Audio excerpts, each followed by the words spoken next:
Inilah kegiatan praktek mahasiswa kelas S1 Teknologi Pangan Akpar Majapahit, membuat aneka macam kue tradisional dengan sajian modern. Pembelajaran pembuatan aneka kue tradisional ini disambut antusias oleh para mahasiswa.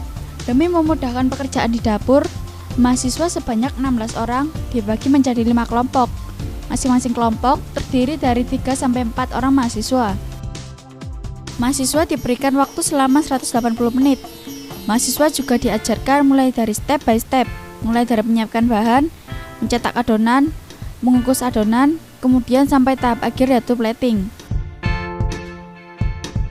Untuk tema hari ini kita memasak tradisional, pastry tradisional yang terdiri dari dadar gulung, putu ayu, dan panada.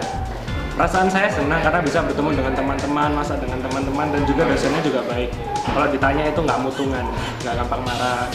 Harapan saya harapannya itu pengen, tentunya lah saya sekolah di jurusan sekolah masak, saya ingin jadi chef yang terkenal. Maka itu saya sekolah di sini karena menurut saya sekolah di sini itu bagus. Diharapkan dengan diajarkannya materi praktek pembuatan aneka macam kue tradisional ini, kelak dapat menjadi bekal mahasiswa untuk menjadi seorang entrepreneur dengan membuka usaha sendiri.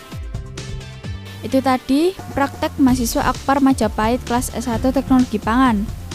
Anda tertarik dengan kegiatan mahasiswa dan ingin menjadi bagian dari Sivitas Akademika Akpar Majapahit?